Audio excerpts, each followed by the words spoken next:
শস্য শ্যামলার মেলায় এ কেমন সাইকেলের খেলা, 2 চাকা থাকা সত্ত্বেও সামনের চাকা উঁচু করে চালাচ্ছে।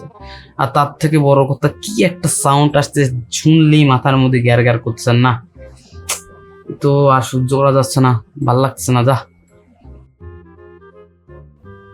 একটু এদিকে আসো তো। হ্যাঁ বলেন, তোমার এই সাইকেলের প্রাইসটা কত? কি যে কই, না আসলটাই কে ফেলাই। এখন সবকিছু মিলায় 87 থেকে 95 মতো খরচ। আরে কি হলো ব্যাপারটা? কোন দিকে? ইনি তো সামনেই তো দাঁড়া ছিল। কি হলো ব্যাপারটা? আরে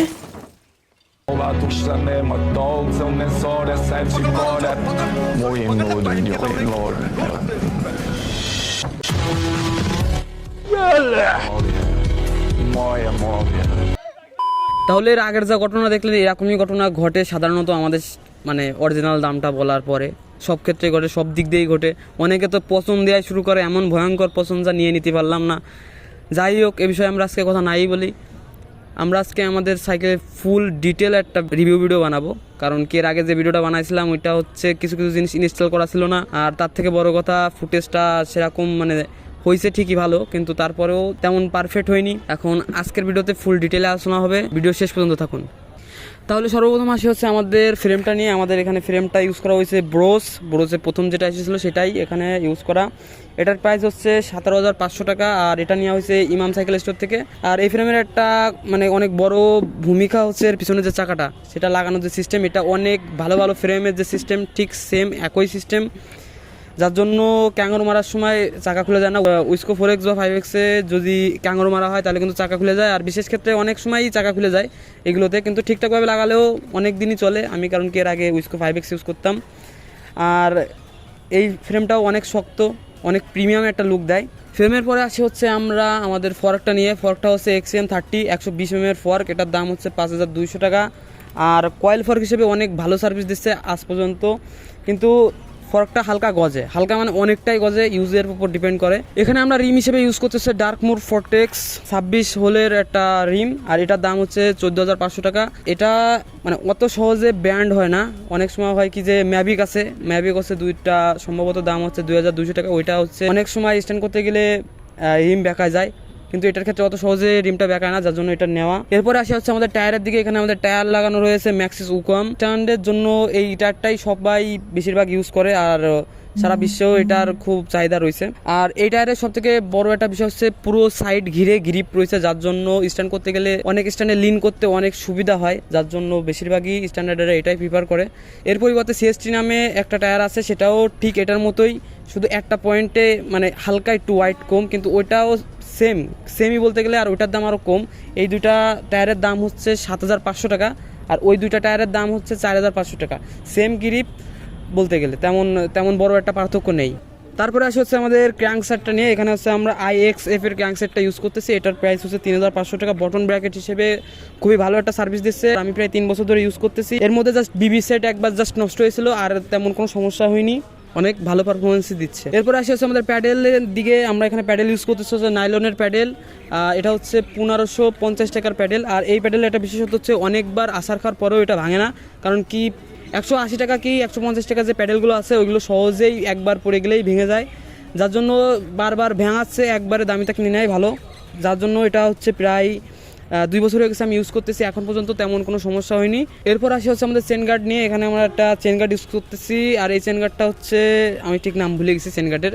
এটা হচ্ছে 1,750 টাকা নিয়েছিল, দারাজ থেকে নিয়েছিলাম অনেক আগে, এখনও ভালো টেকসই আছে। আর এটার কালার হচ্ছে সোনালি কালারের, আমি এখানে ব্ল্যাক কালার করেছি যাতে কালার ম্যাচিং হালকা হয়। চেন VGS স্পোর্টসের 10 স্পিডের চেন, চেনটা পড়েছিল হচ্ছে 1,850 টাকা। চেনটার পারফরমেন্স অনেক ভালো, কিন্তু চেনটা লুপ করা দরকার। লুপের যে দাম মানে লুপের দাম 550 টাকা, যা আমি ইউজ করি না। ওইটা ইউজ করলে চেনের পারফরমেন্সটা আরও অনেক ভালো হবে। এখানে ক্যাসেট হিসেবে ইউজ করা হয়েছে 10 স্পিডের ক্যাসেট VGS স্পোর্টসের, কিন্তু স্ট্যান্ড রাইডিংয়ের জন্য 8 স্পিড ইনাফ। 10 স্পিড লাগানো হয়েছিল কারণ কি এই সময় অনেক পছন্দের ছিল 10 স্পিডটা যে লাগাবো, বড় একটা ক্যাসেট লাগবে সেই হিসেবে লাগানো। এখানে হচ্ছে 11/42 টিতের ক্যাসেট ইউজ করা। আর VGS স্পোর্টসের এটার দাম হচ্ছে 2,550 টাকা, এখন মনে হয় দাম আরও কমতে পারে। এখানে আমরা হবস ইউজ করেছি ARC 039, এটা হচ্ছে বাজেটের মধ্যে সবথেকে ভালো রোলিংয়ের হবস, আর সাউন্ড তো ভালোই হয়, অনেকটাই ভালো হয়। একসময় অনেক বেশি সাউন্ড হতো, এখনও সাউন্ড অনেক বেশি হয়, জাস্ট একটু মডিফাই করে নিতে হয়। আর আপনারা যদি দেখতে চান যে কীভাবে মডিফাই করতে হয়, আমি বায়োতে লিঙ্ক দিয়ে দিব, আপনারা সবাই একবার হলেও চেক করবেন। নর্মাল যে এক্সেলগুলো ইউজ করা হয় সেটা হচ্ছে হবসের ভিতরে নড়ে, যার জন্য হবসটা অনেক সময় বেঁকায় যায়, আর বেঁকায় গেলে কিন্তু অনেক সমস্যা হতে পারে। কারণ কি অনেক সময় দেখা যায় যে হবসের মাথা থেকে ভেঙে গেছে অথবা পিছনের চাকা হঠাৎ করে বেঁকা গেছে, এই সমস্যাগুলো হয়ে থাকে। কিন্তু টাইট করে লাগালেও এরকম সমস্যা হয় না, কিন্তু অনেক এক্সট্রিম লেভেলের যে স্ট্যান্ডগুলো আছে সেগুলো করতে গেলে এতে সমস্যা হয়, যার জন্য আমি প্রিফার করবো আপনারা মোটরসাইকেলের এক্সেলটা লেদে যায় আপনারা সাইকেলের জন্য বানান, এটা আপনাদের জন্য খুব ভালো হবে। এরপরে আসে হচ্ছে আমাদের ব্রেক সেটের দিকে। এখানে আমরা ব্রেক ইউজ করতেছি MT410 লিভার, আর ক্যালিপার ইউজ করা হচ্ছে MT401।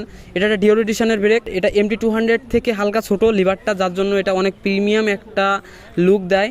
এটা আমি অনেক দিন ধরে ইউজ করতেছি, এর আগে আমি MT400 ইউজ করতাম, আর এটার পারফরমেন্সটা অনেকটা M447-এর মতোই পারফরমেন্স দেয়। আর এটার দাম হচ্ছে 4000, এটার দাম হচ্ছে 6500 টাকা। তাহলে এবার আসে হচ্ছে আমাদের ডিস্ক নিয়ে। এখানে আমরা সামনে ইউজ করতেছি 180 mm সিরামের ডিস্ক, আর পিছনে ইউজ করা হচ্ছে 203 mm এর শিমানোর ডিস্ক। এটা হচ্ছে RT66। সামনেরটার প্রাইস হচ্ছে সম্ভবত 750 টাকা নিছিল, আর পিছনেরটার প্রাইস হচ্ছে 2000 টাকা। আর এখানে 180 mm এবং 203 mm জন্য আলাদা আলাদা অ্যাডাপ্টার ইউজ করা। সামনের অ্যাডাপ্টারের দাম সম্ভবত 250 টাকা, আর পিছনের অ্যাডাপ্টারের দাম হচ্ছে 450 টাকা। এখানে সামনের ডিস্কটা তুলনামূলক বড়, দুইটাই বড় রয়েছে তুলনামূলক। এখানে পিছনের ডিস্কটা 203 mm এই জন্য দেওয়া, কারণ কি পিছনে আমাদের ফুল কন্ট্রোল লাগে, কারণ কি একটু যদি ব্রেক স্লিপ করে তাহলে আমাদের কোনো না কোনো একটা দুর্ঘটনা ঘটে যাবে। এই জন্য যাতে সর্বোচ্চ 100% রেসপন্সটা করে ব্রেকিংয়ের, এই জন্য পিছনে 203 mm লাগানো। এবার আসছে আমাদের হ্যান্ডেল নিয়ে। এখানে হ্যান্ডেল আমরা ইউজ করতেছি হনসনের হ্যান্ডেল, এটার প্রাইস ছিল হচ্ছে 550 টাকা। আর এখানে আমরা স্টিম ইউজ করতেছি ইনলের 35 mm একটা স্টিম, এটার প্রাইস হচ্ছে 1550 টাকা। আমাদের একটা নর্মাল গ্রিপ ইউজ করা হয়েছে, লকের গ্রিপ, এই গ্রিপটার প্রাইস হচ্ছে 150 টাকা। আর এর সাথে এখানে বারিন্ড লাগানো রয়েছে, এই বারিন্ডেরটার প্রাইস হচ্ছে 350। বারিন্ডটা রাইডের জন্য ইউজ করা হয় আর বার রাইড মারার জন্য ইউজ করা হয়, কারণ কি বার রাইড এখনও সম্পূর্ণ পারি না। পেগ ইউজ করা হয়েছে লোহার পেগ, 250 টাকার লোহার পেগ। আর এই পেগের উপরে গ্রিপ ইউজ করা হয়েছে, গ্রিপ টেপ স্টেট বোর্ডের উপরে ইউজ করা হয়, যেটা এখানে ইউজ করা হয়েছে যাতে কোনো সময় পা স্লিপ না করে। এখানে আমরা ইউজ করতেছি একটা নর্মাল সিট, আর সিটটা মডিফাইড করে সব মনে হয় 350 টাকার মতো খরচ। এখন এরপরে আসি হচ্ছে আমাদের শিফটারের দিকে। এখানে আমরা শিফটার ইউজ করতেছি হলো ডিওরের শিফটার, ডিওরের 10 স্পিডের শিফটার। এটার প্রাইস হচ্ছে সম্ভবত 1750 টাকা মতো নিয়েছিল।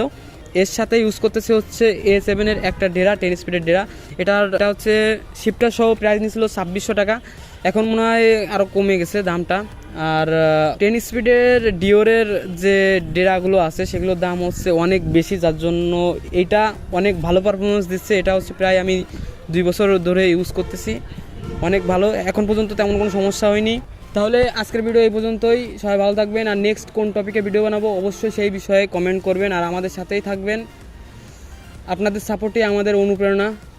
তাহলে আজকের ভিডিও এই পর্যন্তই, সবাই ভালো থাকবেন।